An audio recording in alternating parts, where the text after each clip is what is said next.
കൂട്ടുകാരെ, ഇന്നത്തെ കഥ നിങ്ങൾക്ക് ഇഷ്ടമാകും.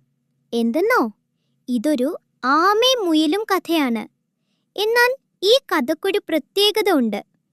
പണ്ട് നിങ്ങൾ കേട്ട ആമയും മുയലും കഥകളിൽ തന്റെ അഹങ്കാരം കൊണ്ട് ആമയോട് തോറ്റു പിന്മാറുന്ന മുയലിനെയാണ് കണ്ടിട്ടുള്ളത്. എന്നാൽ ഈ കഥ നിങ്ങൾക്ക് നൽകുന്നത് മറ്റൊരു പാഠമാണ്. നമുക്കൊന്ന് കണ്ടു നോക്കിയാലോ? ഭാഗം 5. ടുട്ടുവും താരയും ചങ്ങാതിമാർ. ഒരിക്കൽ മന്ദാരക്കാട്ടിൽ മൃഗങ്ങളെല്ലാരും കൂടി ഒരു ഓട്ട മത്സരം നടത്താൻ തീരുമാനിച്ചു. മത്സരം എന്ന് കേട്ടപ്പോഴേ നമ്മുടെ ടുട്ടുമുയലെത്തി. ടുട്ടുമുയലിന്റെ പുറകെ പതിവില്ലാതെ ഒരാൾ മത്സരിക്കാനെത്തി. ആരെന്നോ? താര എന്നൊരു ആമ. അങ്ങനെ ഇരുവരും മത്സരിക്കാൻ തീരുമാനിച്ചു.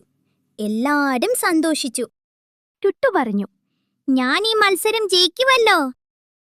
താര അല്പം വിഷമത്തോടെ പറഞ്ഞു, ഞാനും ജയിക്കാൻ ശ്രമിക്കും.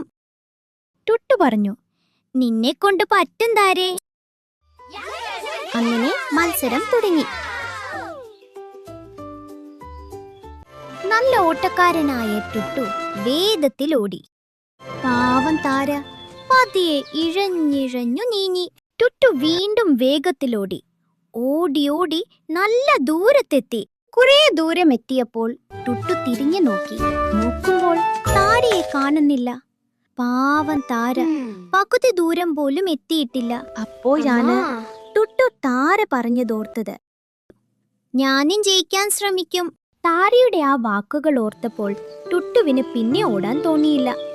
ടുട്ടു പതിയെ തിരികെ നടന്ന് താരയുടെ അടുത്തേക്ക് പോയി. താരേ, വരൂ, നമുക്ക് ഒരുമിച്ച് പോകാം. ശരി ടുട്ടു. അങ്ങനെ അവരൊരുമിച്ച് മത്സരം പൂർത്തിയാക്കി. മത്സരത്തിന് ശേഷം താര ചോദിച്ചു, നിനക്ക് ഓടി ജയിക്കാമായിരുന്നല്ലോ, പിന്നെന്താ ഓടാഞ്ഞത്?